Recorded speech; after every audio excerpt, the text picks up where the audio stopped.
Hello everyone, I'm NTom64. I'm Chaff X Grenade. And I am Digital Alchemist. And welcome to the HellfireComms playthrough of Spyro the Dragon for the PlayStation 1. Oh, you thought we were done with the PlayStation Collectathon antics for this year, did you? Well, too bad, sucker. It's Spyro time. This little gem of a Collectathon was released in 1998. The Yanks, the ones who developed the bloody thing, got it in September. We got it 1 month later in October. Boy, I wish the Nintendo game localization turnarounds were that fast back in the day. I remember having to wait like 7 to 8 months for Super Paper Mario, and that was some bullshit. Anywho, Spyro, developed by Insomniac Games, whose only other title before this was a game called Disruptor, and I need to like right-click and check out this shit on the Wikipedia page right here. What genre is it? A first-person shooter. Huh. Really? Yeah, well, going from a first-person shooter to a collectathon revolving around a teeny tiny dragon is a bit of a genre shift, but kudos to Insomniac, they made it work. So, Chaff, why Spyro? Why now? Well, I figured you can never have too many collectathon platformers here on HellfireComms. Yeah. And seeing as how I've already contributed for Jak and Daxter and Ape Escape, I figured might as well give it a third shot. Yeah. Now, I did enjoy doing the other PlayStation, I guess you would call them platformers. I don't really want to say collectathon for the likes of, Sly Cooper, because it's more stealth-based than anything, but Sly Cooper, Jak and Daxter, Ape Escape, all like premier PlayStation platforming franchises, but besides like a failed run of this game that Digi and I attempted a few years ago, we never really sunk our teeth into the Spyro the Dragon franchise, which is a bit odd, because for me, I rank Spyro as probably my favourite PS1 franchise. Crash has its moments. For the most part, I always felt the Spyro games were more solid, especially when it got to the third game, where, both Crash and Spyro dabbled in a smorgasbord of gimmicks. I feel Spyro handled it better there. I mean, shit, you even had the precursor to the Ratchet and Clank gameplay for Agent 9 and whatnot, but we're not on Year of the Dragon yet. That might come down the line. But I have to ask you fellas, do either of you remember the PlayStation 1 demo disc for Spyro the Dragon? Oh, yes. I do, actually. So good. Like, that was the very beginning of my experience with the PS1, because that was the first thing I played when I first got it, because I had the, that DualShock version that came with a disc, and it had Spyro, it had Metal Gear Solid, it had Soul Reaver, Cool Borders 3, all kinds of stuff. Yeah, it just basically let you run about in the artisan homeworld, the hub world even, as we're seeing here, and just, get a little bit of a taste of how Spyro plays and what it's all about. And what is Spyro all about? Well, your main objectives in this game are to rescue the crystallized dragons, which were turned to crystal by Nasty Gnorc over the slightest of insults. And man, I can only hope to be that petty over such small things as commentaries or, anti-Gnorc insults and such. But besides, rescuing your dragon brethren, you've also got gems to collect, which I believe, Chaff, did Nasty Gnorc steal all the gems, or were they just scattered for unknown reasons?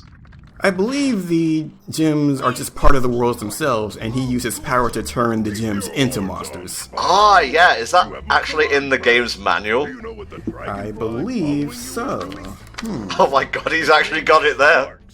Yes, I do have the manual. I do own the physical copy of the game. Okay, Mr. I do everything legal.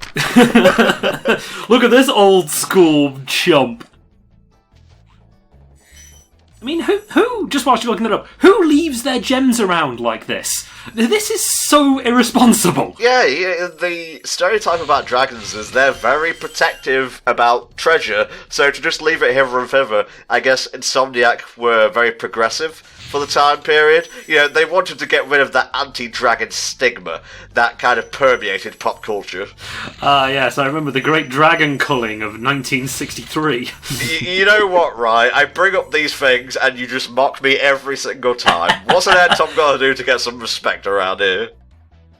I don't know, but if you can rescue 10 dragons, then this nice chap will take you to the next world. Oh, flawless segue, mate. Chaff, have you scoured the manual yet to find that particular bit of lore? I have, in fact. On a nice sunny day, Nasty crystallized all the dragons, then turned all the gems he could find into his ruling minions. He even began turning the dragon worlds into Gnorc worlds. But the one little detail he didn't count on was Spyro the Dragon. Spyro just happened to be playing hooky, again, and missed getting crystallized by Nasty's spell. That's the plot. The end. Yep, that's it. You know, cut there, plot's done. It's as simple as that. So, Chaff, how are we gonna, like, go through the game here? Are we collecting everything in the hub and then going into the levels? How's it gonna work?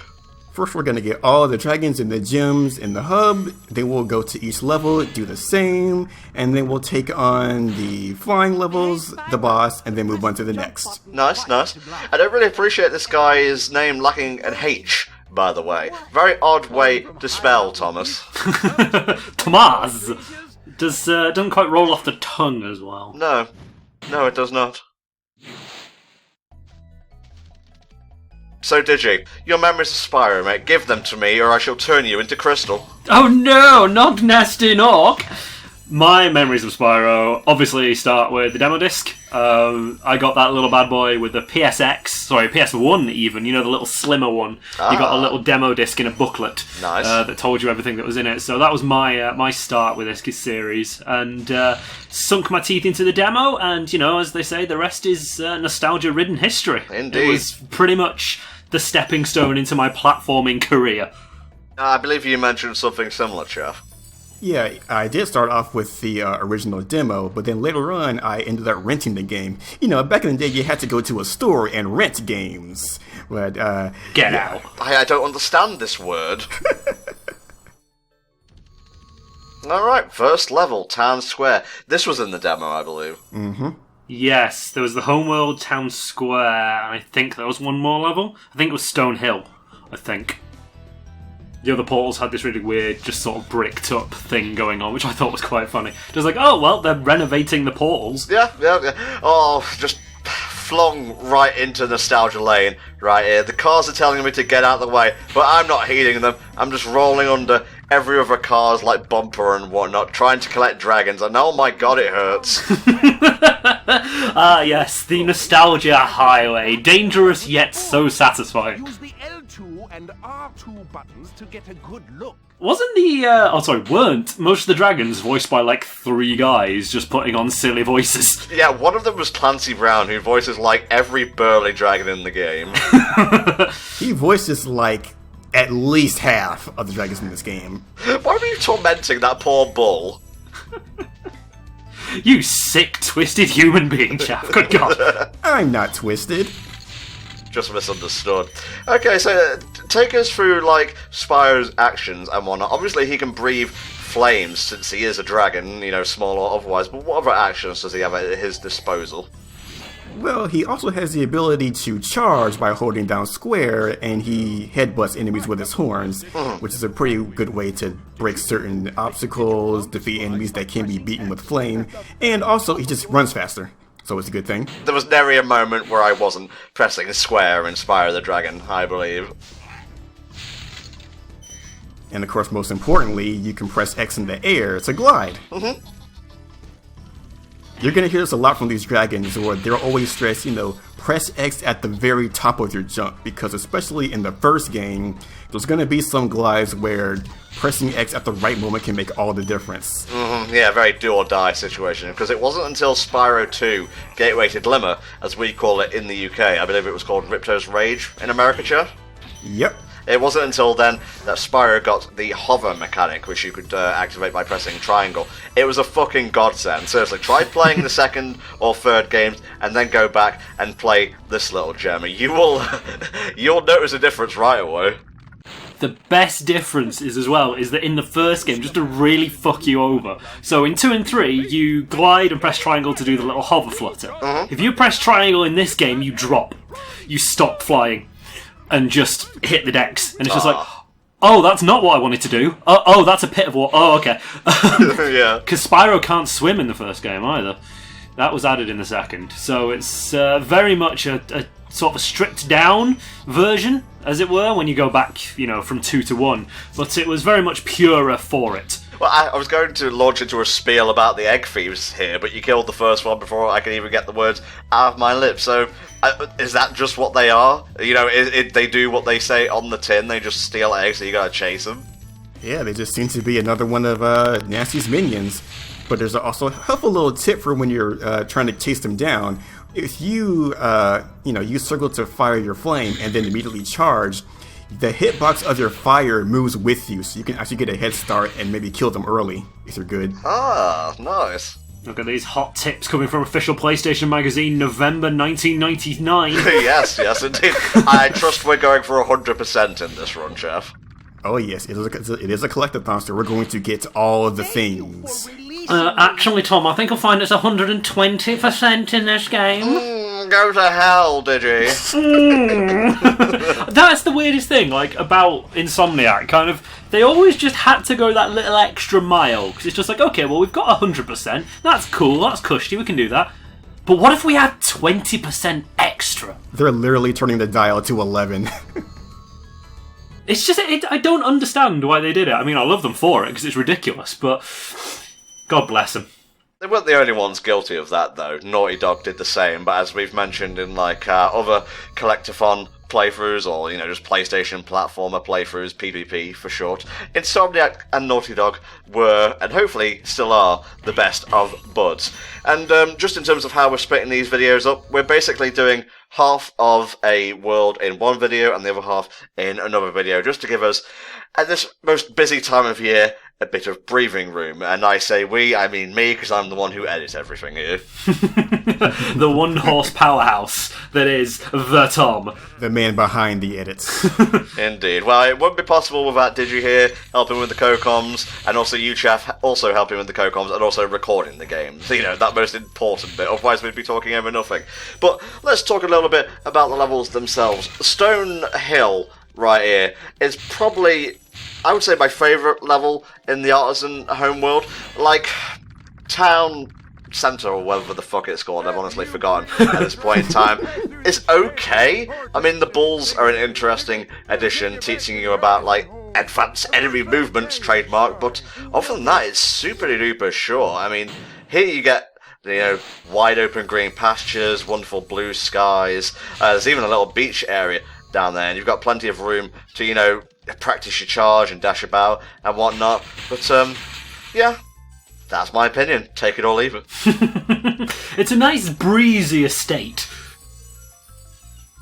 See, I'm personally a fan of Dark Hollow, which we'll get to later on. It is still in the Artisan homeworld. I think it's my favourite level out of the entire first game, which is a bit of a stretch. Wow, really? I know that. Yeah, I absolutely love Dark Hollow. 90% of that is due to the music. Stuart Copeland, God bless you. But I think it's just nice. It's quite a short level. Again, we'll see it later on, and I'll expand a little bit there. But it's quite a short level. But I just really like its compact feel. I'm sort of the opposite to you. I quite like it all being in one place in this game. We're talking about favourite levels here. That just reminds me. I don't think I've ever sat down and thought about what my favourite level in any Spyro game is. I can tell you some good ones, like Stone Hill, here, it's not technically a level, but Dragon Shores in Spyro 2, that's pretty fun. And as for each Spyro game, I would probably summarise them as Spyro 1 has the best music, Spyro 2 has the best story, and Spyro 3 has the best variety, I'd say. Everything else. Yeah, basically.